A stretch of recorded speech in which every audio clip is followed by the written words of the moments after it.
నమస్తే, welcome to స్వతంత్ర. నేను మీ రాజమౌళి. రేపటి నుంచి తెలంగాణ అసెంబ్లీ ప్రత్యేక సమావేశాలు నిర్వహిస్తున్నందుకు ప్రభుత్వం రంగం సిద్ధం చేసింది. కాళేశ్వరం కమిషన్ నివేదికను సభలో ప్రవేశపెట్టి చర్చించేందుకు కాంగ్రెస్ రెడీ అయింది. మరోవైపు 6 గ్యారెంటీలపై నిలదీసేందుకు కూడా బీజేపీ, బీఆర్ఎస్ సిద్ధమయ్యారు. బీసీ రిజర్వేషన్ అంశం, రాష్ట్రంలో యూరియా కొరతపై వాడివేడి చర్చ జరిగే అవకాశం ఉంది. మరి కాంగ్రెస్ ప్రభుత్వం ప్రతిపక్షాలను ఎలా ఎదుర్కోబోతుంది? కేసీఆర్ అసెంబ్లీకి వస్తారా? కాళేశ్వరం కమిషన్ నివేదికపై బీఆర్ఎస్ రియాక్షన్ ఏంటి? ఇవే ఇవాటి ముఖ్యాంశాలు ఈ బిగ్ టాక్లో చర్చిద్దాం. బిగ్ టాక్లో మనతో పాటు చర్చించేందుకు తిరునారి శేషు గారు, విశ్లేషకులు, అలాగే రాహుల్ గౌడ్ కాంగ్రెస్ రాష్ట్ర నాయకులు మరికొద్ది క్షేపట్లో జాయిన్ అవుతారు. రాజేందర్ గౌడ్ బీఆర్ఎస్ రాష్ట్ర నాయకులు జూమ్లో ఆల్రెడీ ఉన్నారు. చల్ల వేణుగోపాల్ యాదవ్ బీఆర్ఎస్ బీజేపీ రాష్ట్ర నాయకులు కూడా మనతో జూమ్లో ఉన్నారు. ముందుగా తిరునారి శేషు గారు. శేషు గారు, ఎప్పుడు ఎందుకంటే వాడివేడి చర్చ ఈ 5 రోజులు పెట్టాలనే దాని మీద మాత్రం ఏదైతే రేపటి నుండి అంటే రేపటి నుంచి 5 రోజులుగా అసెంబ్లీ కొనసాగుతుంది, వాడివేడి చర్చ కూడా కొనసాగుతుంది. ఎందుకంటే ఇటు గవర్నమెంట్ మాత్రం ఏదైతే 1,00,000 కోట్ల అవినీతి, 1,00,000 కోట్లు బూడిదలో పోసిన పన్నీరే అయ్యాయి అని ఎదవి చేస్తున్నటువంటి సిఎల్ ఘోష్ ఇచ్చినటువంటి నివేదిక సమర్పించి ఈ నేపథ్యంలో అసెంబ్లీలో చర్చించడానికి, ప్రజల ముందు ఎండగట్టడానికి సిద్ధమయ్యారనగా తెలుస్తుంది. ఇదే నేపథ్యంలో ఇటు ప్రతిపక్షాలు కూడా ఏదైతే బీఆర్ఎస్ కావచ్చు, బీజేపీ కావచ్చు, కాంగ్రెస్ పార్టీ ఇచ్చిన 6 గ్యారెంటీలకు సంబంధించి అమలు చేయలేకపోయింది, రైతులను నట్టేట ముంచింది, యూరియా కొరత ఇలాంటివి కావచ్చు, లేడీస్కి ఇస్తున్న 6 గ్యారెంటీల పథకాల్లో ఏవి ఇవ్వలేకుండా పోయింది. మేము కూడా మా సత్తా ఏంటో చూపెడదామన్నట్టే రేపు హోరాహోరిన అసెంబ్లీలో మాటల యుద్ధం జరగబోతున్నది. ఇది ప్రజల సమక్షంలో ముందుకు జరగబోతుంది. ఎవరు మైకులు కట్ అవుతాయి, ఎవరు గట్టిగా వాదిస్తారనే నేపథ్యం మాత్రం వెనుకుంది. ఎలా చూడొచ్చు రేపటి పరిస్థితి? అందరికీ నమస్కారం. అసెంబ్లీ సమావేశాలు లేకపోతే లోక్సభ సమావేశాల అనంగంలోనే చర్చలు ఈ చట్టసభల్లో ఏ స్థాయిలో జరుగుతున్నాయి, ప్రధానంగా ప్రజా సమస్యలు ఎంత మేరకు చర్చించబడుతున్నాయి అనే విషయాన్ని మనం చాలా సంవత్సరాలుగా మనం చూస్తున్నాం. ఒక అసంతృప్తి కూడా మనకుంది, అర్థవంతమైనటువంటి చర్చలు చట్టసభల్లో జరగట్లేదు అనేది.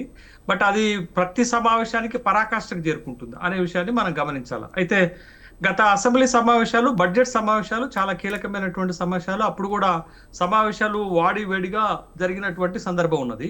సరే, ఇప్పుడు కూడా అసెంబ్లీ సమావేశాలు ఆగస్టు 30 నుండి ప్రారంభమవుతున్నాయి. మొదటి రోజున ఎవరైనా చనిపోయి ఉన్నా వాళ్ళకి సంతాప సభ తీర్మానం పెడతారు. ఏదన్నా కీలకమైన అంశం ఉంటే దానిపైన లఘు చర్చ పెట్టిన తర్వాత బిఎస్సిలో ఏ అంశాలపైన చర్చించాలి, బిజినెస్ రూల్స్ ఎలా ఉండాలనే దానిపైన ఒక అజెండా తయారు చేసుకొని దాని ప్రకారంగానే ఈ 5 రోజులు అసెంబ్లీ నడుస్తుంది అనేటటువంటి విషయం మనం గమనించాలి. అయితే ఈసారి అసెంబ్లీ జరిగేటటువంటి అంశాల్లో ఈసారి అసెంబ్లీ సమావేశాలు కూడా చాలా కీలకమైనవి, చాలా వాడివేడిగా జరిగేటటువంటి అవకాశాలు ఉన్నాయనేటటువంటి ఒక స్పెక్యులేషన్ మనకు కనపడుతుంది. ఎందుకు అనంటే ఈసారి చర్చించే అంశాలు ముందుగానే కొంత లీక్ అయ్యాయి. బట్ ఆ అంశాలు తప్పకుండా చర్చకు వస్తాయి. ఎందుకంటే ప్రజా ప్రయోజనాలతో ముడిపడి ఉన్నటువంటి అంశాలను సభలో చర్చించకుండా సభ జరగదు కదా. కాబట్టి ఏ అంశాలపైన ఫోకస్ ఉంటుంది, ఏ అంశాలపైన చర్చ జరుగుతుంది అనేది మనం కూడా గెస్ చేయగలుగుతాం, ఊహించగలుగుతాం. కాబట్టి అట్లాంటి అంశాల్లో చాలా ప్రధానంగా సభ ముందుకి వచ్చే అంశం ఏంటంటే కాళేశ్వరం ప్రాజెక్ట్ లో జరిగినటువంటి అవకతవకల పైన పీసీ ఘోష్ కమిషన్ ఇటీవల ఇచ్చినటువంటి రిపోర్ట్ ని శాసనసభలో పెడతామని ఆల్రెడీ ప్రభుత్వం ప్రకటించింది. సరే, ప్రభుత్వం ప్రకటించడం కాదు, ఈ ఎవరైతే ఆరోపణలు ఎదుర్కొంటున్నారో కేసీఆర్ గాని, హరీష్ రావు గాని ఆరోపణలు ఎదుర్కొంటున్నటువంటి వాళ్ళు ఇటీవల తెలంగాణ హైకోర్టుకు వెళ్లారు. ఆ హైకోర్టు ఒక ప్రశ్న వేసింది ప్రభుత్వానికి, మీరు కాళేశ్వరం ఘోష్ ఇచ్చినటువంటి జ్యుడిషియల్ కమిషన్ రిపోర్ట్ ని మీరు అసెంబ్లీలో పెడతారా, చర్చిస్తారా, చర్చించిన తర్వాత చర్యలు తీసుకుంటారా, చర్యలు తీసుకున్న తర్వాత అసెంబ్లీలో పెడతారు అంటే కోర్టుకి ప్రభుత్వం ఒక సమాధానం ఇచ్చింది. మేము అసెంబ్లీలో చర్చించిన తర్వాతనే ఈ అంశం పైన చర్యలకు ఉపక్రమిస్తామని చెప్పారు. కాబట్టి ఖచ్చితంగా అసెంబ్లీలో చర్చకు పెడతారు. ఇది పాయింట్ నెంబర్ 1. పాయింట్ నెంబర్ 2 ఏంటి అని అంటే, ఇదే తెలంగాణ హైకోర్టు ప్రభుత్వానికి ఒక డైరెక్షన్ ఇచ్చింది. సెప్టెంబర్ 30 లోపు తెలంగాణ రాష్ట్రంలో స్థానిక సంస్థల ఎన్నికలు జరపాలి అనేటటువంటి ఒక డైరెక్షన్ ఇచ్చింది. బట్ ఆ డైరెక్షన్ మేరకే, ఆ ఆదేశాల మేరకే ఖచ్చితంగా సెప్టెంబర్ 30 లోపు తెలంగాణలో స్థానిక సంస్థల ఎన్నికలు జరపాల్సినటువంటి ఒక అవసరం రాష్ట్ర ప్రభుత్వానికి ఏర్పడింది. మరి దానికంటే ముందు ఒక చిక్కుముడిని విప్పాల్సినటువంటి అవసరం ఉంది. అదేంటి అనంటే బీసీలకు స్థానిక సంస్థల ఎన్నికల్లో 42% రిజర్వేషన్లు ఇవ్వాలనేది. ఇప్పుడు అది మళ్ళా అసెంబ్లీలోకి చర్చకు వచ్చేటటువంటి అంశము. దానిపైన ఏం చేద్దామని సభ అభిప్రాయాన్ని కోరేటటువంటి అంశం కూడా ప్రభుత్వం ముందు ఒక అజెండాగా ఉన్నట్టు వార్తలు వస్తున్నాయి. ఇది రెండో అంశం. మూడో అంశం ఏంటంటే రాష్ట్రంలో గ్రామీణ ప్రాంతాల్లో చాలా తీవ్రమైనటువంటి ఒక సమస్య వెంటాడుతుందండి. అది యూరియా సమస్య. ఇవాళ మనం ఎంత కాదనుకున్న రైతులు పాపం వాళ్ళ పంటలను కాపాడుకోవటానికి ప్రైమరీ అగ్రికల్చర్ క్రెడిట్ సొసైటీల దగ్గర నిద్రాహారాలు తిండి మానేసి యూరియా బస్తాల కోసం పాపం లైన్లలో నిలబడుతున్నారండి. బట్ యూరియా కష్టాలు రైతులకు ఉన్నవి. అసలు ఎందుకు ఈ యూరియా కష్టాలు మొదటిసారి తెలంగాణ రాష్ట్రం ఏర్పాటైన తర్వాత వచ్చిందనే అంశం పైన కూడా సభలో పెద్ద ఎత్తున చర్చ, అధికారము ఇటు ప్రతిపక్షాల మధ్య జరిగేటటువంటి అవకాశం కనపడుతుంది.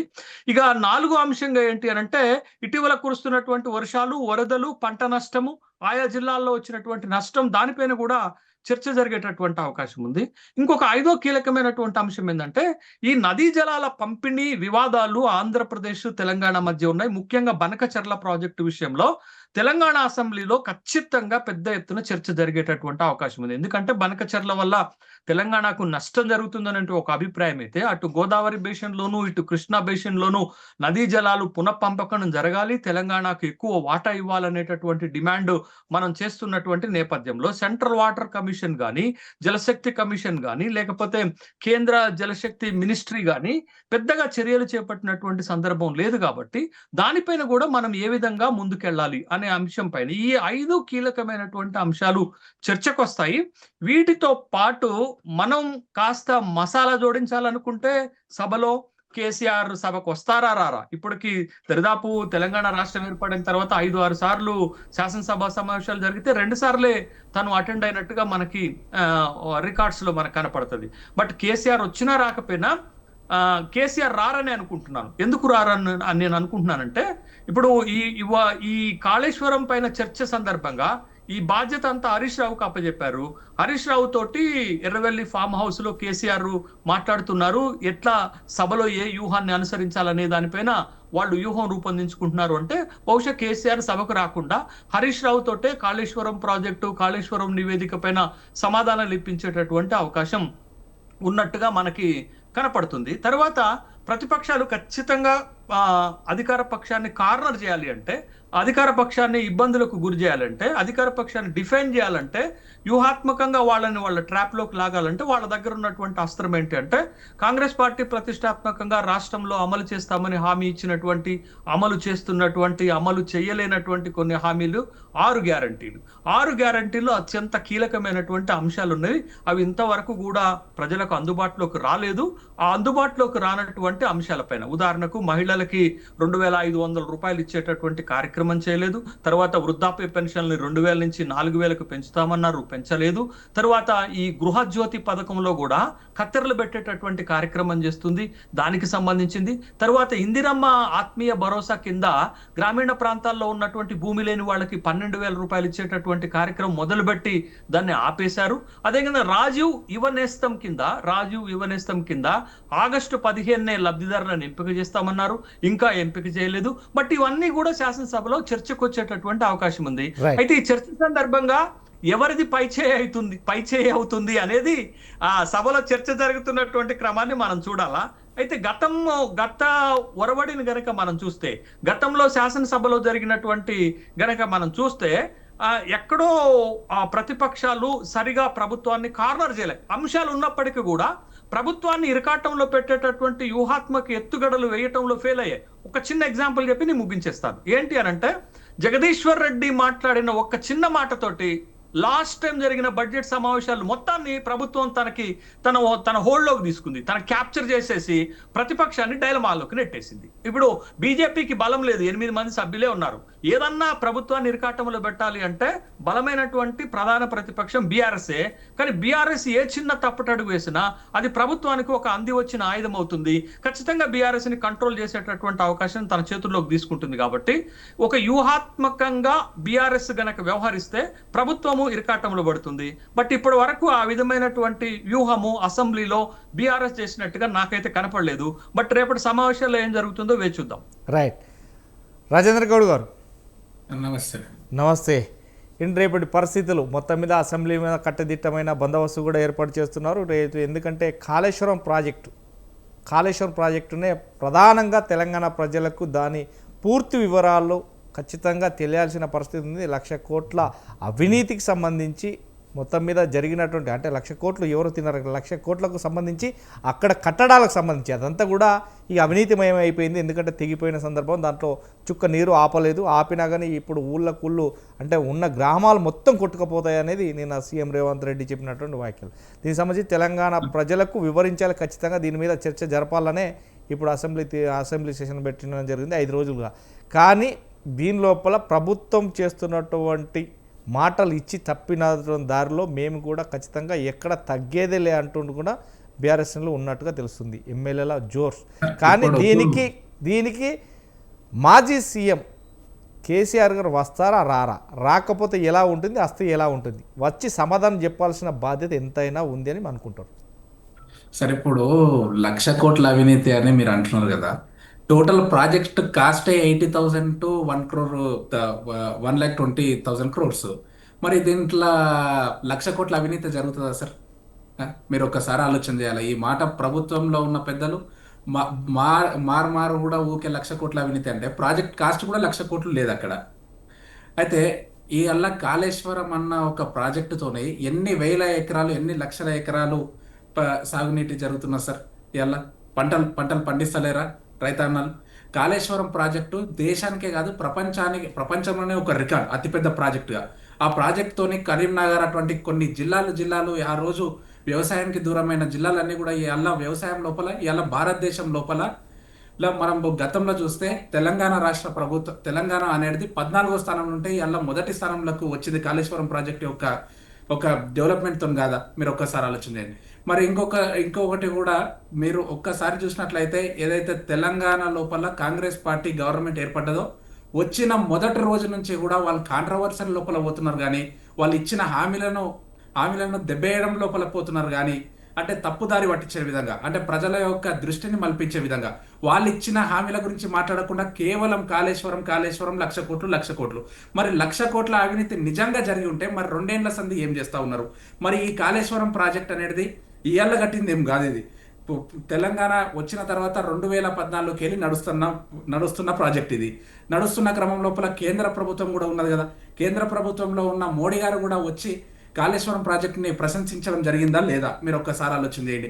నిజంగా 1,00,000 కోట్ల అవినీతి జరిగితే మరి కేంద్ర రాష్ట్ర ప్రభుత్వాలు ఈ రాష్ట్రం లోపల కాంగ్రెస్ ఏర్పడి 2 సంవత్సరాలు అవుతున్నది. మరి 2 సంవత్సరాలుగా ఏం చేసినారు? మీరు ఒక్కసారి ఆలోచన చేయండి. అదే విధంగా దేశం లోపల 12 సంవత్సరాలకెళ్ళి వాళ్ళే ఉన్నారు కదా బీజేపీ గవర్నమెంట్. మరి నిజంగా 1,00,000 కోట్ల అవినీతి జరిగితే కేంద్ర ప్రభుత్వం ఊకుంటుండేనా? మీరు ఒక్కసారి ఆలోచన చేయండి.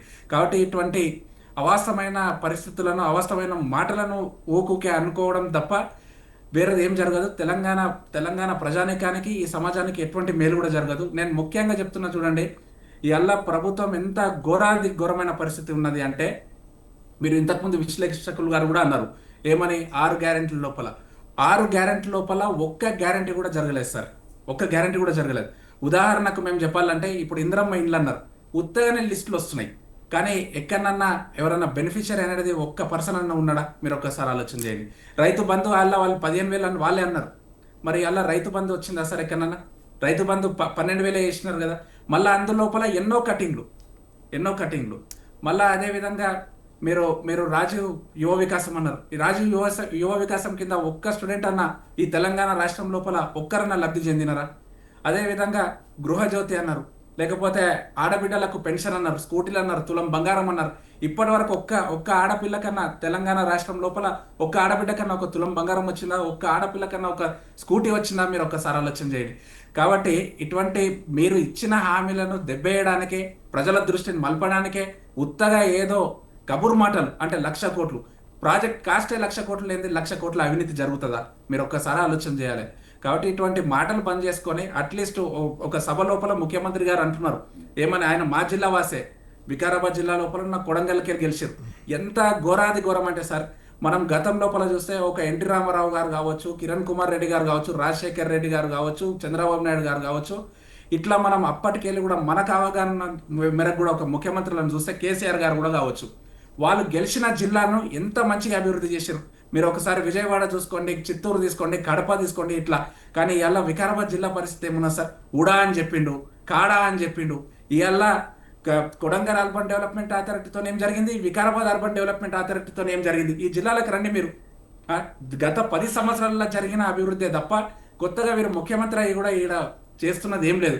కానీ విధ్వంసాలు సృష్టిస్తున్నాడు. నేను ఆ విధ్వంసాలు కూడా మీకు ఒక్కసారి చెప్తే సార్, ఇక్కడ వాసి అని చెప్పుకుంటాడు కదా ఓకే, నేను ఇక్కడ బిడ్డగా చెప్తున్నా చూడండి, ఎంతటి విధ్వంసం అంటే ఇవాళ వికారాబాద్ జిల్లా అంటే కూడా, వికారాబాద్ జిల్లా అంటే అనంతగిరి దామగుండం అడవిలో ఈ యొక్క వికారాబాద్ జిల్లాకు అస్తిత్వం లాగా, ఆ దామగుండం అడవిని జడగొట్టే విధంగా రాడర్ స్టేషన్ తెచ్చి మొత్తం పూర 12 లక్షల చెట్లను నరికేస్తున్నారు. అట్లా ఒక విధ్వంసం. తర్వాత మీరు లగచెర్ల చూడండి సార్, లగచెర్ల లోపల ఎంతమంది రైతులు అన్యాయానికి గురైనారు, భూములు ఇవ్వలేరని చెప్పి అక్రమంగా కేసులు పెట్టారు. సార్ నేను ఇంకొకటి కూడా మొత్తం రాష్ట్రం లోపల ఉన్న ప్రజలకు కూడా తెలియాలి. నేను ఒక అడ్వకేట్గా నా దగ్గరనే ఒక హైకోర్టు లోపల నేను కొట్లాడుతున్నా సార్. లగచెర్ల లోపల ఎంత అన్యాయం చెప్పాలా సార్ మీకు. ఒక పంచాయత్ సెక్రటరీ లగచెర్ల ఊరికి సంబంధించిన నివాసి అతను పంచాయత్ సెక్రటరీగా వేరే ఊర్లో చేస్తున్నాడు. అతను ఆ రోజు లగచెర్లలో ఏదైతే ఇష్యూ జరుగుతున్నదో ఆ రోజు అతను క్లియర్గా డ్యూటీలో ఉన్నాడు. డ్యూటీలో ఉంటే కూడా ఇతను భూమి అనేది వాళ్ళకి ఇవ్వనందుకు, వాళ్ళకి అప్పచెప్పనందుకు ఇతను ఆ రోజు కలెక్టర్ గారి మీద దాడి చేసిన లోపల కీలకమైన వ్యక్తి అని చెప్పి ఆ వ్యక్తిని ఇన్వాల్వ్ చేసి అతన్ని కూడా రిమాండ్ చేసి అతన్ని మొత్తం డ్యూటీలోకి వెళ్ళి సస్పెండ్ చేయడం జరిగింది సార్. ఇప్పటి వరకు 10-12 మంత్స్ అవుతున్నది లగచెర్ల ఇష్యూ జరిగి. అతనికి మినిమం అలవెన్సెస్ కూడా, అంటే ప్రభుత్వం ఒక గవర్నమెంట్ ఎంప్లాయీకి 50% అతను సస్పెన్షన్లో ఉన్నా కానీ 50% అలవెన్సెస్ ఇస్తాం. కానీ 50% అలవెన్సెస్ కూడా ఇవ్వకుండా అంతటి ఘోరమైన, అంటే ఒక రాజరిక వ్యవస్థ నడుస్తూ ఉన్నది అలా జిల్లాల లోపల అనేది కూడా మీరు ఒకసారి గుర్తుపెట్టుకోవాలి. కాబట్టి ఇప్పటికైనా సరే నేను ముఖ్యమంత్రి గారిని నేను కోరుతా ఉన్నా ఏంటంటే, ఇవన్నీ కబుర్లు మానుకొని, అబద్ధాలు మానుకొని, ఆ 1,00,00,000 కోట్ల ప్రాజెక్టే కాదు అది ప్రాజెక్ట్ కాస్టే 1,00,00,000 కోట్లు, ఉత్తగా నోటికి 1,00,00,000 కోట్లు అంటే ఎట్లా కనిపిస్తూ ఉన్నాయి. కాబట్టి అవన్నీ మానుకొని 6 గ్యారెంటీల వైపు కొంచెం దృష్టి పెడితే బాగుంటుందని చెప్పి కూడా నేను ప్రభుత్వంలో ఉన్న పెద్దలను మీ ద్వారా కోరుతా ఉన్నా. రైట్. వేణుగోపాల్ యాదవ్ గారు చెప్పండి సార్. నాకు వాయిస్ క్లారిటీ ఉందండి? మీకు క్లారిటీ ఉందా సార్? Right continue. రేపు అసెంబ్లీ సమావేశాలు 10 గంటలకు, ఉదయం 10 గంటలకు స్టార్ట్ అవుతాయి. ఈ నేపథ్యంలోనే ఇప్పటికే భారీ బందోబస్తు కూడా అసెంబ్లీ ముందు ఏర్పాటు చేయడం జరుగుతుంది ఈ నైట్ నుండి. ఇక తండోపతండాలుగా పోలీసులు భారీ గేట్లను కూడా అమర్చిన నేపథ్యంలో ఉంది. రేపు జరగబోయే అసెంబ్లీ సమావేశాలకు బీఆర్ఎస్ బీజేపీ 2 పార్టీలు ఏకమై ఖచ్చితంగా ఎదురుదాడి దిగుతాయి గవర్నమెంట్ పైన. రైతులకు యూరియా కొరత కావచ్చు, నాణ్యమైన విద్యుత్ కావచ్చు, లేదు అంటే 6 గ్యారెంటీల పథకాలు కావచ్చు, ఇలాంటివి. కానీ తెలంగాణ ప్రభుత్వం మాత్రం కూలేశ్వరం అనే దాని మీద చర్చ పెట్టాలి, దానికి సంబంధించి తెలంగాణ ప్రజలు తెలవాలి అని. కానీ మీ 2 పార్టీలు కూడా, బీఆర్ఎస్ టు బీజేపీ, ఈ 2 పార్టీలు కూడా ప్రజలకు చేసిన మేలేంటో అంటూ కూడా ఎద్దేవా చేస్తారు. కానీ ఈ నేపథ్యంలో కేసీఆర్ చట్టసభకు, అంటే కేసీఆర్ అసెంబ్లీకి వస్తే బాగుంటుంది అని కూడా చాలామంది కోరుతున్నారు. కానీ కేసీఆర్ వస్తారా రారా అనేది క్వశ్చన్ మార్క్. కానీ ఇటు వస్తున్నటువంటి కేటీఆర్ కావచ్చు, హరీష్ రావు కావచ్చు, ఈ నేపథ్యంలో 8 మంది బీజేపీ ఎమ్మెల్యేలు కావచ్చు వచ్చిన నేపథ్యంలో రేపు అసెంబ్లీ సమావేశాలు ఎలా ఉండబోతున్నాయి? ముఖ్యంగా ఈ చర్చలో పాల్గొన్నటువంటి శేషు గారికి, అదేవిధంగా వివిధ పార్టీల ప్రతినిధులకు, వ్యాఖ్యాతగా మీకు, అదేవిధంగా వీక్షిస్తున్న ప్రేక్షకులందరికీ శుభ సాయంత్రం. ఏదైతే మీరు రేపటి రోజున అసెంబ్లీ సమావేశాలు ప్రభుత్వం ఏర్పాటు చేస్తున్న సందర్భంలో ముఖ్యంగా ఇవి 5 రోజుల పాటు జరుగుతున్నాయా, 5 రోజులకు మించి జరుగుతున్నాయా అనేది ఒకసారి మనము దాని గురించి ఒకసారి ఆలోచించుకోవాలి. 5 రోజుల పాటు అయితే ఈ అసెంబ్లీలు ప్రజా సమస్యల కోసము, ప్రజలు పడుతున్న ఇక్కట్ల కోసం జరుగుతున్న అసెంబ్లీ సమావేశాలు కాదు. 5 రోజుల కంటే మించి జరుగుతున్నాయి. దాదాపు 20 నుంచి 25 రోజులు జరుపుతున్నారు అని అంటే ప్రజా సమస్యలు, ప్రజల ఇక్కట్లు, ప్రజల కష్టాల గురించి జరుపుతున్న సమావేశాలని మనం మాట్లాడుకోవచ్చు. 5 రోజుల పాటు జరిగితే ఇది కేవలము కాళేశ్వరము కమిటీ ఏదైతే వచ్చిందో ఆ కమిటీ మీద చర్చించి ఫర్దర్ గా వాళ్ళేదో కాంగ్రెస్ పార్టీ లబ్ధి పొందే విధంగా చేస్తున్నటువంటి రాజకీయంగా లబ్ధి పొందే విధంగా చేస్తున్నటువంటి సమావేశాలుగా చెప్పుకోవచ్చు. ఇకపోతే భారతీయ జనతా పార్టీ మా అధ్యక్షులు రామచంద్రరావు గారి ఆధ్వర్యంలో ఈ రోజు మా 8 మంది ఎమ్మెల్యేలు, ఎమ్మెల్సీ గారితో ఒక సమావేశాన్ని ఏర్పాటు చేసుకొని రేపటి నుంచి అసెంబ్లీలో అనుసరించాల్సిన ప్రతి వ్యూహాలను చర్చించుకున్నాం. ఇకపోతే మీరు చెప్పినట్టుగా 6 గ్యారెంటీలు, 420 హామీలే కాదు. ఈ రోజు వాస్తవంగా ఒక చిన్న ఉదాహరణ చెప్తే, ఈ రోజు పరిస్థితి వరదలు కామారెడ్డి, మెదక్, సంగారెడ్డి పరిసర ప్రాంతాలలో వరదలతో కొట్టుకొని అల్లకల్లోలమై ప్రజలు ఇబ్బంది పడుతుంటే మన తెలంగాణ రాష్ట్ర సంపదతో కొనుక్కున్న హెలికాప్టర్లు ఎక్కడికి పోయాయి? మన తెలంగాణ రాష్ట్ర సంపదతో కొనుక్కున్న హెలికాప్టర్లను పక్కన పెట్టి ఈరోజు కేంద్ర మంత్రి బండి సంజయ్ గారు, అదేవిధంగా రాజ్నాథ్ సింగ్, అమిత్ షా గారితో రిక్వెస్ట్ చేసుకుంటే రక్షణ దళాలకు సంబంధించినటువంటి హెలికాప్టర్లు వచ్చి ఈ రోజు ప్రజలను రక్షించుకోవాల్సినటువంటి పరిస్థితి వచ్చింది. అంటే మన హెలికాప్టర్లు వీళ్ళు ఓలా ఓబర్లో వెళ్ళినట్టుగా 100 కిలోమీటర్లు తిరగడానికి కూడా మన హెలికాప్టర్లు వాడుతున్నారు మంత్రివర్గాన్ని. వీళ్ళు కేవలము వీళ్ళ యొక్క సొంత పర్యటనల కోసం వాడుతున్నటువంటి హెలికాప్టర్లను ప్రజల కోసము, ప్రజలు ఈ రోజు ప్రాణాపాయ స్థితిలో వరదల్లో ఇబ్బంది పడుతుంటే కనీసం ఆ హెలికాప్టర్లు పంపించాల్సినటువంటి ఆ ఆలోచన కూడా రాష్ట్ర కాంగ్రెస్ పార్టీ ప్రభుత్వానికి లేదంటే ఇది ఎంతటి సిగ్గుచేటో అర్థం చేసుకోవాలి ప్రజలారా. ఇక వీళ్ళు ప్రజల్ని ఏం కాపాడుతారు సార్? కేవలము వచ్చాము, మేము కేసీఆర్ ని గద్దె దింపినాము, కేసీఆర్ ని పూర్తిగా దింపాల్సి వచ్చింది, ప్రజల్లో ఉన్నటువంటి వ్యతిరేకతని మేము క్యాష్ చేసుకుని ఈ రోజు మేము అధికార పీఠాన్ని ఎక్కాము అంతే తప్ప ప్రజలకు మంచి చేయాలనే ఆలోచన వాళ్ళకి అధికార పార్టీకి లేదు. ఈ 5 రోజుల అసెంబ్లీ సమావేశాల్లో ప్రతిపక్షానికి ఎంత అవకాశం ఇస్తారో చూడాలి. ఇకపోతే బిఆర్ఎస్ పార్టీ, ప్రతిపక్ష పార్టీ, మీరు ఇంతకుముందు చెప్పారు శేషు గారు, ప్రతిపక్ష పార్టీలు ఫెయిల్ అయ్యాయి. వాస్తవంగా అధికార పార్టీ పక్షాన్ని ఇరుకున పెట్టే విధంగా ఎక్కడ పోరాడడం లేదు. బీజేపీకి 8 మంది ఎమ్మెల్యేలు ఉన్నారు, బిఆర్ఎస్ పార్టీకి అధిక సంఖ్యలో ఎమ్మెల్యేలు ఉన్నారు కాబట్టి వాళ్ళు పోరాడాల్సింది పోయి వాళ్ళంతా పోరాటం చేయలేదన్నటువంటి శేషి గారు చెప్పినటువంటి మాటలు చాలా వాస్తవం. ఎంతవరకు ప్రతిపక్ష నాయకుడు హోదాలో ఉన్నటువంటి కేసీఆర్ గారు ప్రజలు అల్లకల్లోలంగా ఇబ్బంది పడుతున్నటువంటి సందర్భంలో కనీసం గజ్వేల్ నియోజకవర్గంలో ఈ రోజు వరదలతో ఇబ్బంది పడుతుంటే కనీసం ఫామ్ హౌస్ నుంచి బయటికి రానేటువంటి వ్యక్తి రేపు అసెంబ్లీకి వస్తాడా రాడా అది సమాధానం చెప్పాల్సింది మన బీఆర్ఎస్ అధికార ప్రతినిధి రాజేంద్ర గౌడ్ గారు. ఆ ప్రశ్న మీరు అడిగితే కనీసం ఆ సమాధానం చెప్పకుండా ఏవో మాట్లాడారు. ప్రతిపక్ష నాయకుడుగా హుందాగా వ్యవహరించి ఈ రోజు ప్రజల కష్టాలను మాట్లాడాల్సినటువంటి వేదికని విస్మరించి ఈ రోజు ఫామ్ హౌస్ లోనే ఉండి కేటీఆర్, హరీష్ రావు వీళ్ళిద్దరి చేత ఏం మాట్లాడాలో దానికి ఒక చర్చలు, ఒక ఏకాంత సమావేశాల ద్వారా ఈ రోజు బయట ఒక పెద్ద రాజకీయాన్ని నడుపుతున్నారు తప్ప ప్రజల యొక్క కష్టాలను ఇటు బిఆర్ఎస్ పార్టీ కానీ ఇది గద్దెనెక్కిన కాంగ్రెస్ పార్టీ కానీ ఎవరూ పట్టించుకోవట్లేదు. నేనైతే ఇప్పుడున్న వరదలు జరుగుతున్నటువంటి ఈ పరిస్థితుల్లో రాజకీయాలు వదిలేసి ఖచ్చితంగా మనము వరద ప్రాంతాలు, ముంపు ప్రాంతాలకు సహాయంగా మనము తక్షణ కర్తవ్యంగా ముందు ఆ యొక్క అవకాశాన్ని వినియోగించుకోవాలని అధికార పక్షాన్ని నేను కోరుకుంటున్నాను. ఇకపోతే బిఆర్ఎస్ పార్టీ కానీ కాంగ్రెస్ పార్టీ కానీ ఈ 2 పార్టీల గురించి ప్రజలు పూర్తిగా అర్థం చేసుకున్నారు. వద్దురా నాయన కేసీఆర్ పాలన, వద్దురా నాయన, అసలొద్దురా నాయన రేవంత్ రెడ్డి పాలన అనేటువంటి ఆలోచనకి ఈరోజు తెలంగాణ ప్రజలు వచ్చారు. వాస్తవాలను మీరు గమనించండి.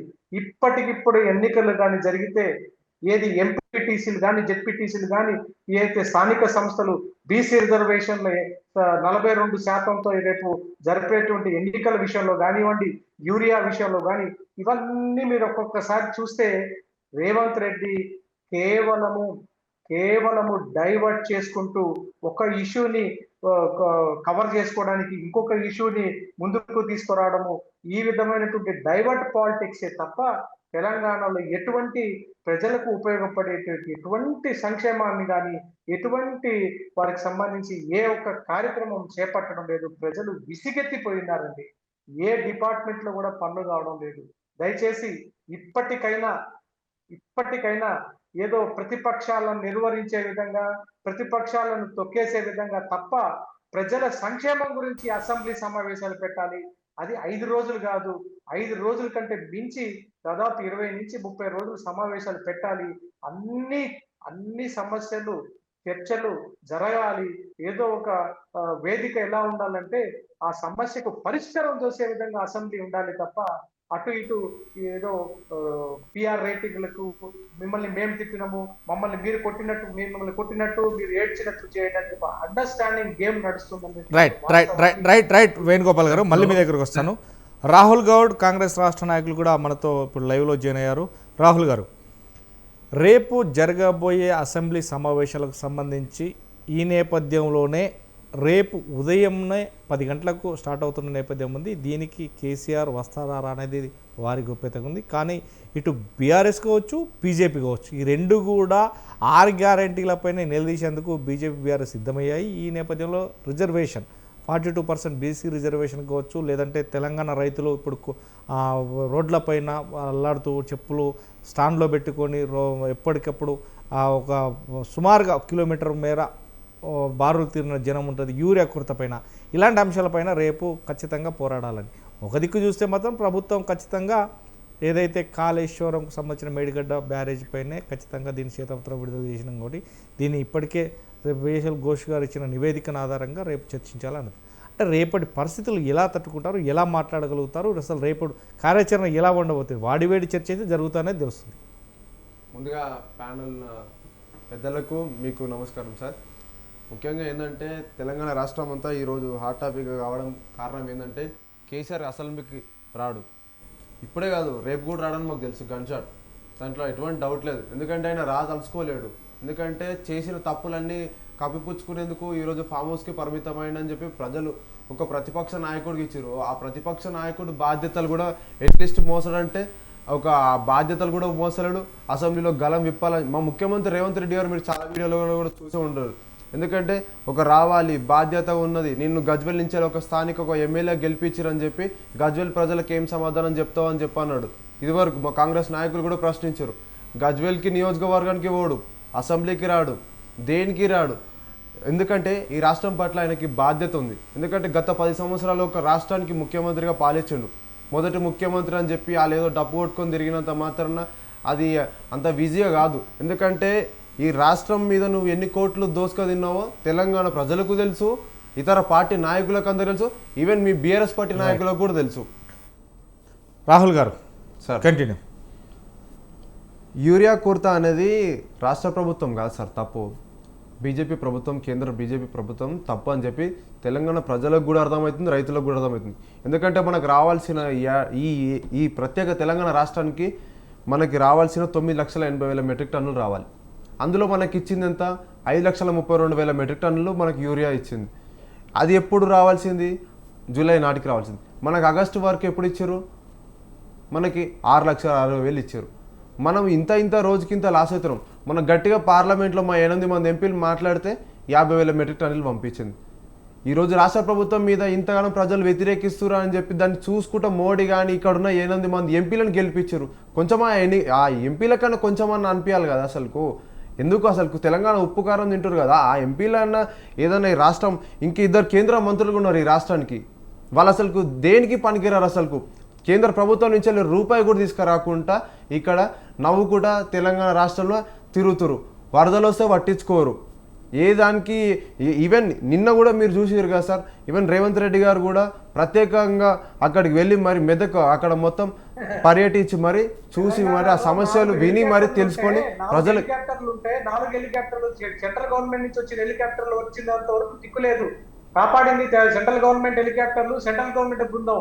ఎందుకు మాట్లాడతారు మీరు సెంట్రల్ మినిస్టర్ల గురించి?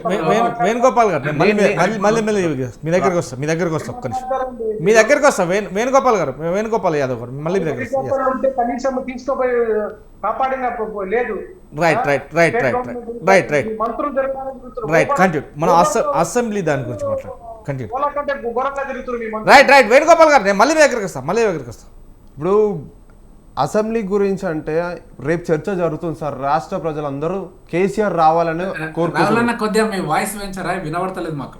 రాష్ట్ర ప్రజలందరూ కేసీఆర్ అసెంబ్లీకి రావాలి, ఒక ప్రతిపక్ష నాయకుడిగా ఉన్నాడు, బీఆర్ఎస్ పార్టీ అధ్యక్షుడిగా ఉన్నాడు, రావాలి. గజ్వేల్ ప్రజలకు ఏం సమాధానం చెప్తావు? తెలంగాణలో నువ్వు కాళేశ్వరం మీద 1,00,000 కోట్ల మీద పీసీ ఘోషకు కూడా ఆల్రెడీ నివేదిక కూడా ఇవ్వడం జరిగింది. అందులో రేవంత్ రెడ్డి గారు కూడా స్పష్టంగా ఇందులో ఎవరెవరు అవినీతి ఎంతమంది చేసిరు, ఏ నాయకులు ఎవరెవరు గతంలో ఒక మాజీ ముఖ్యమంత్రి అయినా సరే, ఎవరైనా మంత్రులైనా సరే, ఎవరినైనా సరే ఇసిపెట్టకుండా రేవంత్ రెడ్డి గారు కఠిన చర్యలు తీస్తుంది. కాంగ్రెస్ పార్టీ మేము స్పష్టంగా మేము గంట కొట్టినట్టు తెలియజేస్తున్నాం. రైట్ తిన్నారు శేష్ గారు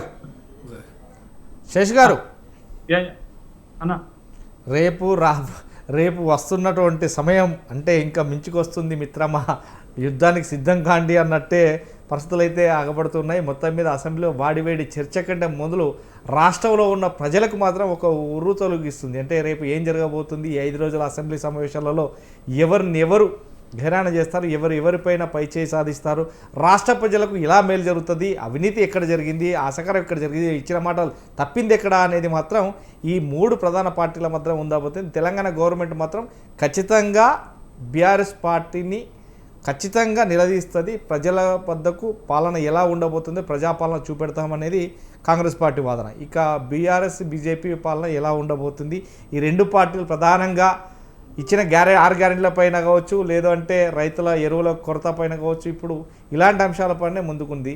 రేపటి పరిస్థితి ఎలా ఉండబోతుంది ఈ 3 పార్టీలపై?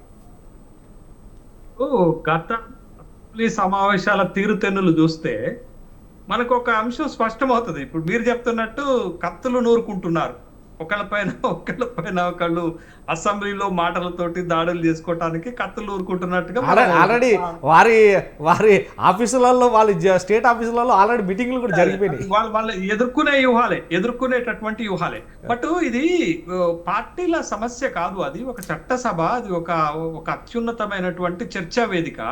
అక్కడ ఏం జరగాల, రాష్ట్రం ఎదుర్కొంటున్న సమస్యలు, ప్రజలకు ఎదురవుతున్నటువంటి ఇబ్బందులు, తీసుకోవాల్సినటువంటి చర్యలు, అర్థవంతమైనటువంటి చర్చ, ఆ సమస్యకి ఎవరు పరిష్కారం చూపించినా ఇబ్బంది లేదు. ఆ విధంగా ఎప్పుడన్నా మనం అసెంబ్లీలో జరగంగా మనం చూసినటువంటి దాఖలాలు లేవనేదే కదా చాలా మంది మేధావులు కానీ, స్టేక్ హోల్డర్స్ కానీ, లేకపోతే అసెంబ్లీ సమావేశాలు చూసే వాళ్ళు కానీ బాధపడేది అదే కదా. ఇప్పుడు మనం ఒక చిన్న అంశాన్ని మనమే మాట్లాడుకుందాం స్వతంత్ర టీవీ వేదికగా. ఏంటంటే ఇప్పుడు చాలా కీలకమైన అంశం ఏంటది, రైతులు రాష్ట్రంలో రైతాంగము యూరియా దొరకక చాలా ఇబ్బంది పడుతున్నారు. ఇప్పుడు రేపు పొద్దున చర్చకు వస్తుంది. ఈ చర్చకు వస్తే ఏం జరుగుతుంది, చర్చ ఎట్లా జరుగుతుంది అంటే తెలుసా అండి? చర్చ ఎట్లా జరుగుతుంది అంటే కాంగ్రెస్ ఏమో బీజేపీ పైన, బీజేపీ ఏమో కాంగ్రెస్ పైన ఆరోపణ చేసుకుంటది. అంటే మీ ప్రభుత్వ అసమర్థత వల్ల ఈ సమస్య వచ్చిందని బీజేపీ అంటే, కాంగ్రెస్ ఏముంటదనంటే కేంద్రం సకాలంలో మాకు యూరియాను అందించకపోవటం వల్లనే ఈ సమస్య వచ్చిందని ఇద్దరు పరస్పర ఆరోపణలు చేసుకోవటానికి మొత్తం టైం అంతా కేటాయిస్తారు. కానీ వాస్తవంగా ఎంత రావాలి, ఎందుకు రావాలి? సపోజ్ ఉదాహరణకు రామగుండం ఫెర్టిలైజర్స్ అనేటటువంటి ఒక కంపెనీ ఉంది. ఆ కంపెనీ మనకి ఇచ్చేటటువంటిది ఎంత అంటే ప్రతి సీజన్ కి 30,800 మెట్రిక్ టన్నులు ఇస్తుంది. కానీ మన ప్రతిపాదన ఒకటి ఉంది, 60,000 మెట్రిక్ టన్నులు ఇవ్వాలని. మరి దాన్ని సాధించటం ఎందుకు చేయట్లే అంటే, చేతులు గాలిన తర్వాత ఆకులు పట్టుకునేటటువంటి చందంగా చేస్తే ఇక్కడ మునిగిపోయేది పార్టీలు కాదు, ప్రభుత్వాలు కాదు, రైతులు మునిగిపోతున్నారు, రైతులు ఇబ్బంది పడుతున్నారు. ఒక్కొక్క ఎకరానికి సగటున 3 బస్తాలు యూరియా కావాలా, కానీ మీరు రేషన్ పెట్టి 2 బస్తాలు ఇస్తున్నారు. ఒక కీలకమైన ప్రశ్న మన స్వతంత్ర టీవీ ద్వారా కేంద్ర ప్రభుత్వానికి కానీ రాష్ట్ర ప్రభుత్వానికి కానీ వేద్దామండి. ఏంటంటే గత 9.5 సంవత్సరాలు ఈ సమస్య రాలేదు కదా. కేసీఆర్ ఏ బాధలు పడ్డాడో నాకు తెలియదు. కేసీఆర్ ఏం చేసిండో నాకు తెలియదు. గత 9.5 సంవత్సరాలుగా రాని ఈ సమస్య ఇప్పుడే వచ్చింది అని అంటే దీనికి ఎవరిని మనం బాధ్యులు చేయాలి? పార్టీలకు అతీతంగా మాట్లాడదాం. బట్ ఇది ఒక అంశం, ఇట్లా చర్చ జరగాల. కానీ జరుగుతుందా ఇట్లా? మీరు దోషులు అంటే మీరు దోషులు అనేటటువంటి ఒక తీవ్రమైనటువంటి విమర్శలు వేసుకొని అసలు సమస్యని పక్కదారి పట్టిస్తారు. ఇది పాయింట్ 1. పాయింట్ నెంబర్ 2 ఏంటంటే, ఇప్పుడు మనకి ఇంకొక సమస్య ఏంటది? కాళేశ్వరం. ఆల్రెడీ కాళేశ్వరం పైన జరగాల్సిన చర్చ అంతా ఎక్కడ జరిగింది తెలుసా? వాళ్ళ పార్టీ ఆఫీసులో పవర్ పాయింట్ ప్రజెంటేషన్ ఇచ్చేశారు. అంటే ఘోష్ కమిషన్ ఇచ్చినటువంటి నివేదిక పైన అక్కడ Congress party already power point presentation ఇచ్చింది, 60 పేజీలు తయారు చేసి.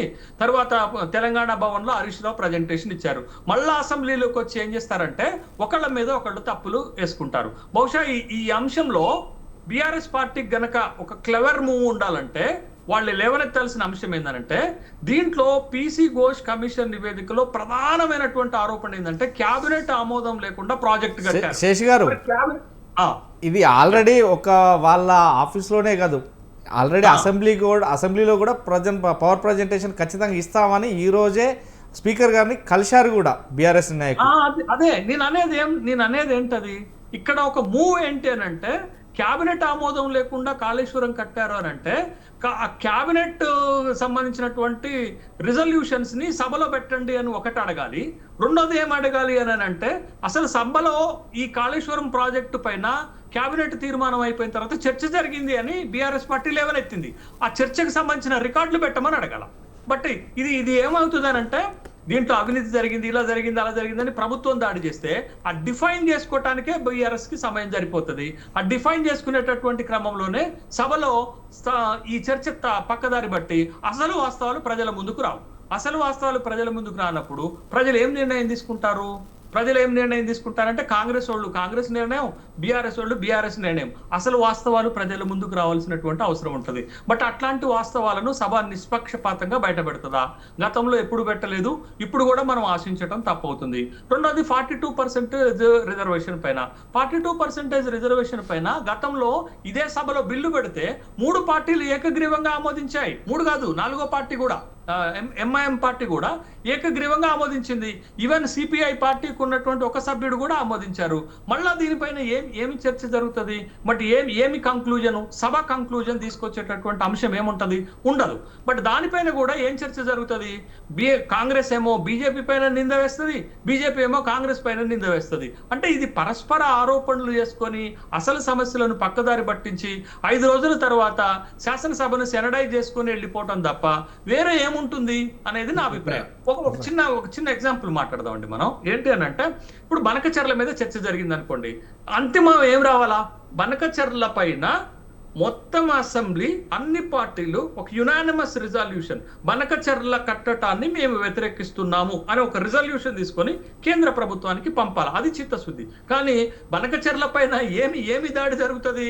ఇగో బనకచెర్ల ఆంధ్రోళ్ళు కడతంటే కాంగ్రెస్ ప్రభుత్వము నిమ్మకు నీరెత్తినట్లుగా కూర్చుందని బీఆర్ఎస్ అంటే, లేదు ఇది తప్పిదాలల్లా వాళ్ళు మొత్తం కేసీఆర్ వల్లనే వచ్చింది అనేటటువంటి ఒక ఆరోపణ వస్తుంది. బట్ ఇట్లా కాకుండా ఒక కన్స్ట్రక్టివ్ గా అందరూ అన్ని పార్టీలు సభని వేదికగా చేసుకొని ఆ సమస్యలకి సొల్యూషన్స్ గనక వెతికి ఆ సొల్యూషన్స్ కి ఏమేం ప్రయత్నాలు చేయాలో ఆ ప్రయత్నాలు కూడా మొదలు పెడితే అది రాష్ట్రానికి మంచి జరుగుతుంది, ప్రజలకు కూడా మంచి జరుగుతుంది.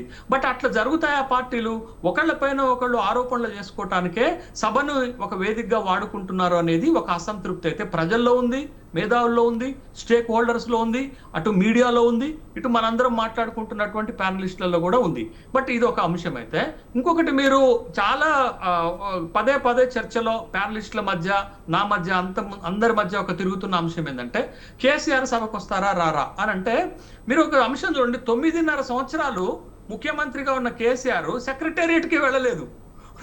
20 నెలలుగా ప్రధాన ప్రతిపక్ష నాయకుడిగా ఉన్న కేసీఆర్ అసెంబ్లీకే రావటం లేదు. కానీ ఇక్కడ ఒక అంశం మనం గమనించాలా, కేసీఆర్ అసెంబ్లీకి ఒక సుదీర్ఘ రాజకీయ అనుభవం ఉన్నటువంటి కేసీఆర్, ఒక 10 సంవత్సరాల కంటే ముఖ్యమంత్రిగా పాలనా అనుభవం ఉన్నటువంటి కేసీఆర్, మరొక 10 ఏళ్ళు మంత్రిగా పనిచేసినటువంటి అనుభవం ఉన్నటువంటి కేసీఆర్, అనేక పదవులు అనుభవించినటువంటి కేసీఆర్, ఎంపీగా పనిచేసినటువంటి కేసీఆర్, ఇన్ని హోదాల్లో పనిచేసినటువంటి కేసీఆర్ సభకు వస్తే సభలో ఒక మంచి అంశాల మీద మాట్లాడగలిగితే అది ప్రభుత్వాన్ని ఇరుకున పెట్టేటటువంటి అంశం ఉంటుంది. కానీ కేసీఆర్ సభకు రాకపోవటం వల్ల ఇది అధికార పక్షానికి ఒక అస్త్రంగా మారుతుంది. బట్ ఆ అస్త్రంతో ఇప్పటి వరకు బీఆర్ఎస్ ని సభలో ఒక అర్థవంతమైన చర్చలోకి రాకుండా దిగ్విజయంగా అధికార పక్షం అడ్డుకోగలుగుతుంది. అంటే బీఆర్ఎస్ పరిస్థితి ఎట్లుందంటే ఒక సైన్యము లేని నాయకుడు లెక్క పోరాడుతున్నదిగా కనపడింది మనకి. నేను ఒక సినిమా స్టోరీ చెప్తాను, అది సందర్భమో అసందర్భమో మీరే నిర్ణయించుకోవాలా. ఇప్పుడు బాహుబలి సినిమాలో అంత పెద్ద కాలకేయ సైన్యాన్ని చంపడం కుదరదు, ఓడించడం కుదరదు. కాబట్టి ఏంది, కాలకేయుడు రాజుని అంతమొందిస్తే సైన్యం అంతా చెల్లా చెదురైపోతుంది. బట్ ఇక్కడ కూడా సభా ప్రతిపక్ష నాయకుడైన కేసీఆర్ అసెంబ్లీలోకి రాకపోవటం వల్ల ప్రతిపక్షము బలంగా అధికార పక్షాన్ని నిలువరించలేకపోతుంది అనేటటువంటి విషయాన్ని గమనించాలి. కాబట్టి కేసీఆర్ తన సుదీర్ఘమైనటువంటి అనుభవాన్ని ప్రజల పక్షాన అసెంబ్లీలో ఒక ప్రతిపక్ష నాయకుడిగా తన అనుభవాన్ని ఉపయోగిస్తే రాష్ట్రానికి మంచిది. ఒకవేళ అట్లా రాకపోతే దిగ్విజయంగా అధికార పక్షము వాళ్ళపైన ఆరోపణలు చేసుకొని సభని వాళ్ళ వైపుకి తిప్పుకొని వెళ్ళిపోయేటటువంటి అవకాశం ఉంటుంది. ఇప్పటి వరకు జరిగిన ఈ 20 నెలలుగా ఈ 5-6 అసెంబ్లీ సమావేశాల్లో జరిగిన తంతు అదే. కాబట్టి కేసీఆర్ సభకు వస్తే బాగుంటుందనేది నా అభిప్రాయం. బట్ కేసీఆర్ పరివారానికి, కేసీఆర్ పార్టీకి ఉన్నటువంటి అభిప్రాయాలు ఏంటో నాకు తెలియదు. వాళ్ళకున్న అభిప్రాయం ఏంటంటే ఒక సుదీర్ఘ రాజకీయ అనుభవం ఉన్నటువంటి కేసీఆర్ గా సభకు రావాలా, అది తప్పు అండి. ఆ ఆలోచనే తప్పు. ఎందుకంటే అట్లాంటి వ్యక్తి సభకు రావాలా, సభలో జరిగే తప్పు ఒప్పులపైన మాట్లాడాలా, ఒక ప్రభుత్వానికి కూడా ఒక కన్స్ట్రక్టివ్ సూచనలు ఇవ్వాలా, ప్రభుత్వాన్ని ధీటుగా ఎదుర్కోవాలా, ప్రజా సమస్యల్ని సభా వేదికగా గట్టిగా బలంగా వినిపించాల్సినటువంటి అవసరం ఉంది. బట్ అది ఎక్కడో మిస్ అవుతుంది. కేసీఆర్ లాంటి వాళ్ళు సభకు రాకపోవటం వల్ల ఆ వెలితి స్పష్టంగా కనపడుతుంది. కాబట్టి స్వతంత్ర టీవీ వేదికగా నేను కేసీఆర్కి అప్పీల్ చేస్తున్నాను, మీ రాజకీయ అనుభవం, మీరు సభకు వస్తే మీరు సభకి మీ పార్టీని కాపాడుకోవటమే కాదు, బట్ సభలో అర్థవంతమైన చర్చ జరగటానికి, ప్రజల పక్షాన ముఖ్యమైనటువంటి అంశాలు లేవనెత్తడానికి అది మీ అనుభవం ఉపయోగపడుతుంది. కాబట్టి మీరు ఖచ్చితంగా అసెంబ్లీకి వస్తే బాగుంటుందనేది ఆ అభిప్రాయం. సభలో పోరాటం చేస్తుంటే గతంలో మీరు క్షేత్రస్థాయిలో తెలంగాణ పోరాటం ఎట్లా చేశారో బట్ ఇవాళ ప్రజలు కూడా అదే కోరుకుంటున్నారు. ప్రజల పక్షాన, ప్రజల కోసం అసెంబ్లీలో మీరు పోరాటం చేయాలని కోరుకుంటున్నారు. బట్ దాన్ని ఫుల్ఫిల్ చేస్తారా లేదా అనేది వేచి చూడాల్సిందే. వేణుగోపాల్ గారు రేపు సభలో, ఎందుకంటే యూరియా రైతులకు కొరబడి ఈ నేపథ్యంలోనే కేంద్ర ప్రభుత్వమే యూరియాను సరఫరా చేయలేకపోయింది. ఇస్తామన్న యూరియాను కూడా, తెలంగాణ ప్రభుత్వానికి ఇస్తామన్న యూరియాను కూడా ఇవ్వలేకపోయింది అని తెలంగాణ గవర్నమెంట్ చెప్తుంది. అదేవిధంగా రేపు సభలో కూడా లేవనెత్తే అంశంలో కూడా ఇది ఉన్నట్టుంది. దీనికి రాష్ట్ర గవర్నమెంట్కి సంబంధించి కేంద్ర గవర్నమెంట్ ఎలాంటి చర్యలు చేపట్టవద్దు? అడిగినప్పుడు ఏదో 100 మెట్రిక్ టన్నులు లేకుంటే 1000 మెట్రిక్ టన్నులు అడిగినప్పుడు తూతు మంత్రంగా 50 మెట్రిక్ టన్నులు లేకుంటే 50,000 మెట్రిక్ టన్నులు, 1,00,000 మెట్రిక్ టన్నులు అడిగినప్పుడు 50,000 మెట్రిక్ టన్నులు ఇలా ఇవ్వడం ఎంతవరకు సమంజసం? ఇస్తామన్నది ఇవ్వచ్చు కదా ఈ రాష్ట్ర ప్రభుత్వానికి అని. తెలంగాణ రాష్ట్రం ఏర్పడ్డ నుండి కూడా ఇప్పటి వరకు ఏ సంవత్సరం కూడా యూరియా కొరత రాలేదు.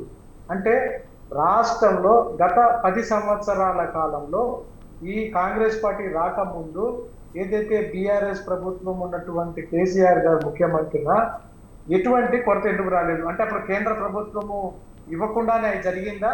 కేంద్ర ప్రభుత్వము సహకరించకుండానే జరిగిందా?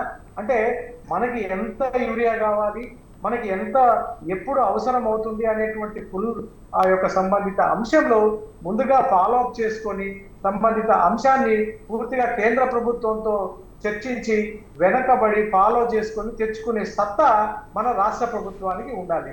ఇక కొంత యూరియాని బ్లాక్ లో కూడా కాంగ్రెస్ పార్టీకి సంబంధించిన నాయకులు అమ్ముకున్నారు అనేటువంటి వార్త కూడా ఈ మధ్య మీడియా వేదికగా బయటకు వచ్చింది.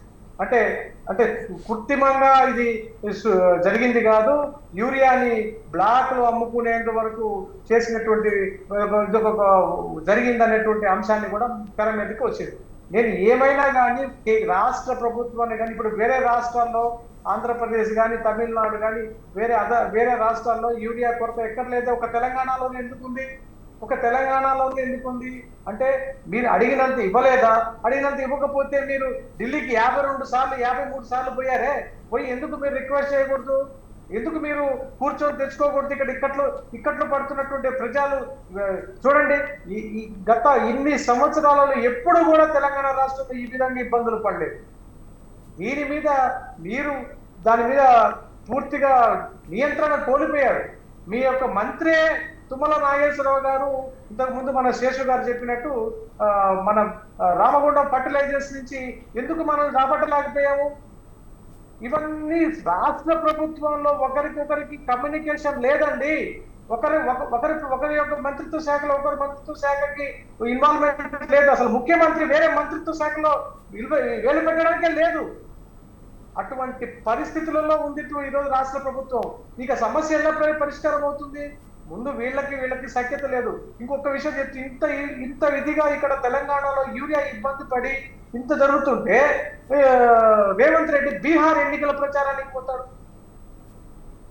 అదేవిధంగా సినిమా వాళ్ళతో మీటింగులు పెట్టుకుంటాడు. ఏంటిది? ముఖ్యమంత్రి రేవంత్ రెడ్డి గారు పరిపాలన జరుగుతున్నాడా లేదా? ఒలింపిక్స్ గురించి చర్చలు ఎక్కడండి?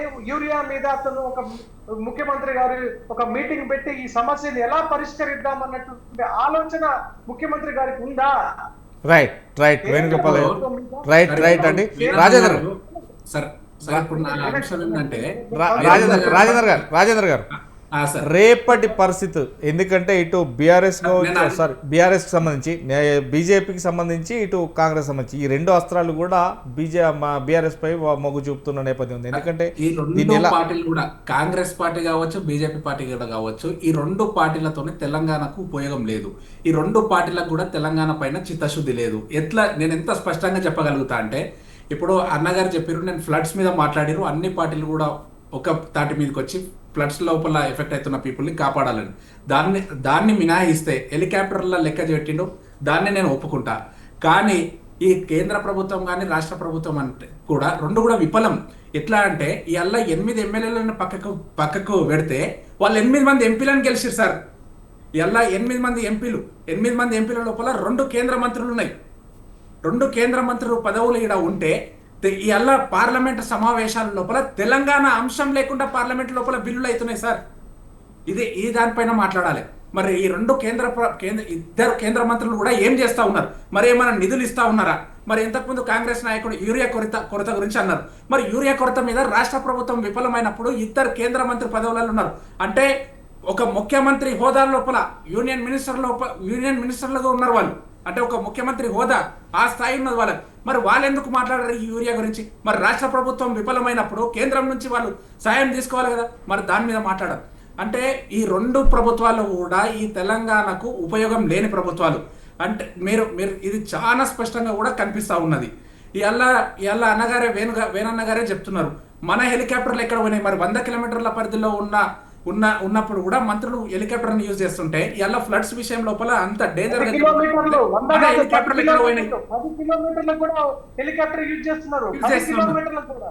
అరే హైదరాబాద్కి వెళ్ళి వికారాబాద్ రానికే హెలికాప్టర్లా సార్ మంత్రులకు?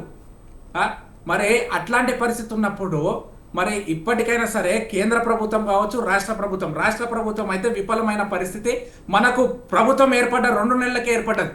ఎట్లా అంటే సార్, ఇప్పుడు రేపు పొద్దున 42% రిజర్వేషన్ గురించి రేపు అసెంబ్లీలో చర్చ అవుతుంది. చర్చ అయినప్పుడు ఈ 2 పార్టీలు కూడా 42% రిజర్వేషన్ లోపల ఇద్దరు కూడా ద్రోహులే. ఒక కాంగ్రెస్ పార్టీని అనడానికి వీల్లేదు. ఇవాళ 42% రిజర్వేషన్ అనేది కల్పించాలంటే కేంద్ర ప్రభుత్వం జోక్యం కూడా ఉండాలి. మరి కేంద్ర ప్రభుత్వంలో ఉన్న పెద్దలు ఇవాళ నోరు మెదపడం లేదు. అంటే వీళ్ళు రిజర్వేషన్ల ద్రోహులు. ఈ కేంద్ర ప్రభుత్వం బీజేపీ పార్టీ ఇది మనం చర్చ చేద్దాం. మరి 42% రిజర్వేషన్ మీద కేంద్ర ప్రభుత్వం ఎందుకు చర్య తీసుకుంటలేదు?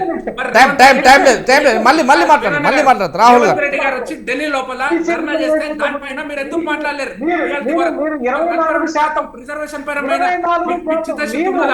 మరి మీరు బీసీలకు ద్రోహం మళ్ళీ మీద ఒక్క నిమిషం అండి వేణుగోపాల్ గారు, ఒక్క నిమిషం రాహుల్ గారు మనం చూస్తున్నాం ఏదైతే రేపు అసెంబ్లీలో చర్చించే వాడివేడి చర్చకు గాను తెలంగాణ ప్రజలకు సంబంధించి తెలంగాణ ప్రజలకు న్యాయం చేసే బద్దంగా వాడివేడి చర్చ జరుగుతా. ఒకవేళ కేసీఆర్ రాకపోయినా చర్చలో పాల్గొన్నటువంటి వ్యక్తులతోటి కాళేశ్వరంకు సంబంధించినటువంటి గ్రాఫిక్స్ సంబంధించి వారు ఎంత రీడిజైన్కి సంబంధించి కావచ్చు ఏదంటే కావచ్చు దాన్ని ఎందుకు కట్టలేకపోయారని అడిగిన ప్రశ్నలకు కావచ్చు ఒక వాడివేడి చర్చగా నడుస్తుందా, లేదంటే ప్రజెంట్ పవర్ ప్రజెంటేషన్ ఇస్తూ ఒకవేళ చూపెట్టిన తర్వాత క్లారిటీగా ఒక తెలంగాణ ప్రజలకు ఒక క్లారిటీ నిబద్ధత ఉండగలుగుతుందా? 100% ఉంటుంది సార్. ఎందుకంటే క్లారిటీగా నిబంధనతో కూడుకున్నది కాబట్టి ఈరోజు పీసీ ఘోష్ గారు కూడా కమిటీని కూడా అన్నింటిలో అసెంబ్లీలో చర్చించాలని చెప్పి కేసీఆర్ గారిని స్వాగతిస్తున్నాం. మేము ఇప్పటికి కూడా వెల్కమే చెప్తున్నాం. ఎందుకంటే వద్దనట్లేదు, నువ్వు నీ బాధ్యత ఏముందో చెప్పు. మా రాష్ట్ర ప్రభుత్వం ఈవెన్ మేము తప్పు చేసినా కానీ నీకు హక్కు ఉంటుంది, నువ్వు మాట్లాడాలి, ప్రశ్నించాలి. రేపు నేను ముఖ్యమంత్రి అయితే ఇంకా 5 ఏళ్ళ తర్వాత అని అంటే నువ్వు ఇప్పుడు అసెంబ్లీకి రాను, నువ్వు రేపు ఇంకా ఫ్యూచర్లో ముఖ్యమంత్రి ఏమవుతావని, నీ కొడుకుని ఏం ముఖ్యమంత్రి చేస్తామని చెప్పి 42% రిజర్వేషన్ మేము ముందుకు పోతుంటే బీజేపీకి ఎందుకు సార్ నాకు అర్థం కాదు కుట్ర. అంటే ముస్లిమ్స్ 10% అంటే అందులో క్రైస్తవులు లేరా, ముస్లిమ్స్ లేరా? ఈ దేశం మీద వాళ్ళకి స్వేచ్ఛ లేదా? ఈ దేశం మీద వాళ్ళు బతుకుతలేరా? మనకు తెలియని జాతులు ఎన్నో ఉన్నాయి, వాళ్ళందరికీ స్వేచ్ఛ లేదా? ఒక బీజేపీ పార్టీ ఒక మత సిద్ధాంతం మత రాజకీయాలు చేయడానికి ఇవన్నీ ఎస్ బీఆర్ఎస్ పార్టీ మేము ధర్నా జంతర్ మంతర్ దగ్గర వేస్తుంటే కవిత ఎందుకు సార్ ఇక్కడ వేయాల్సింది వచ్చింది? ఈ హైదరాబాద్లో మేము అన్నం కూడా ఆల్రెడీ నువ్వు గల్లీలో కాదు చేయాల్సింది, ఢిల్లీలో ధర్నా వేయి. మనకు కావాల్సింది బీజేపీ పార్టీ మీద మన వ్యతిరేకం ఉండాలి. ఈ రాష్ట్రంలో వేస్తే ఏమొస్తుంది సార్? అందుకని జంతర్ మంతర్ దగ్గర రేవంత్ రెడ్డి గారు పెడితే ఈమొచ్చి ఇక్కడ నేనుంటా, నేను 72 గంటలు నేను నిరాశ దీక్ష చేస్తా అని చెప్పి ఈమె అంటది. అసలు వాళ్ళ దాంట్లో వాళ్ళే క్లారిటీ లేరు. ఎవరు నేను ముఖ్యమంత్రి అంటే నేను ముఖ్యమంత్రి వాళ్ళే అనుకుంటారు. ఈ దాంట్లో మీకు క్లారిటీ లేదు. కేటీఆర్ దో ఒక పంచాయతీ ఉంటది, కవితదో పంచాయతీ ఉంటది, ప్రజల సమస్యల గురించి నడుస్తాను. నా దృష్టిలో ఎట్లా నడుస్తా ఉన్నది, ప్రజల దృష్టిలో ఎట్లా నడుస్తా ఉందంటే బదిలీలు తీయడానికే, అంటే రాజకీయాల లోపల బదిలీలు తీసుకోవడానికే, పగలు తీసుకోవడానికే అసెంబ్లీ నడిపిస్తున్నది కాంగ్రెస్ ప్రభుత్వం. రాజేంద్ర గారు రైట్ అంటే